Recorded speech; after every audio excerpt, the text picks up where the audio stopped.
در غریبی یاد کردم نان گرمی آچمن، نان گرمی آچمن. چهره نورانی و گفتاری نرمی آچمن، گفتاری نرمی آچمن.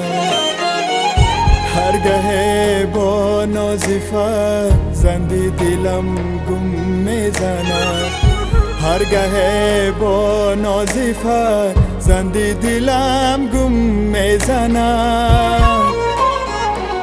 یاد کردم به خدا تنبیه نرمی آچمن، تنبیه نرمی آچمن.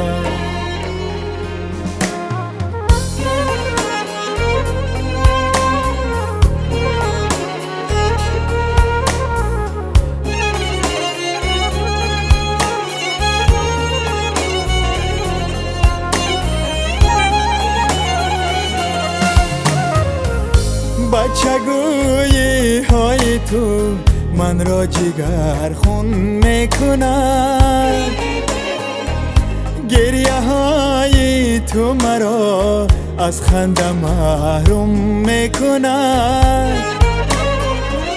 بچگویی های تو من را جگر خون میکند، گریه های تو مرا از خنده محروم میکند.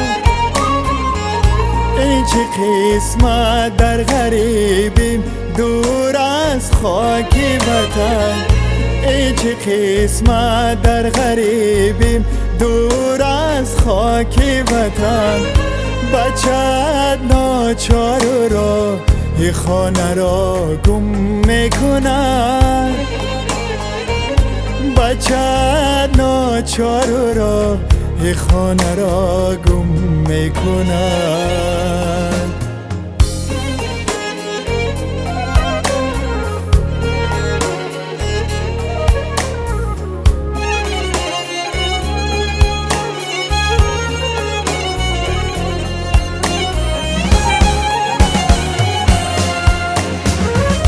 در غریبی قدر و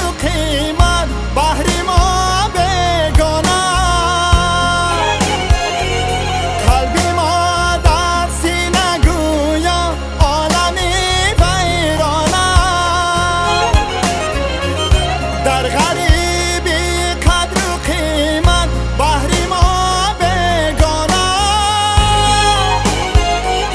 قلبی ما در سینه گویا عالمی ویرانه. هموطن را هر کجا بینم دلم گم میزند، هموطن را هر کجا بینم دلم گم میزنم. آرزوی هر مسافر بازگشت بر خانه،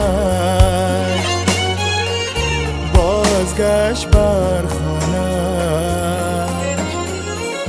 در غریبی یاد کردم نان گرمی آچمن، آچمن. چهره نورانی و گفتاری نرمی آچمن، آچمن. هرگاه با نازیفه زندی دلم گم میزند، هرگاه با نازیفه زندی دلم گم میزند. یاد کردم به خدا تنبیه نرمی آچمن، آچمن. نان گرمی آچمن.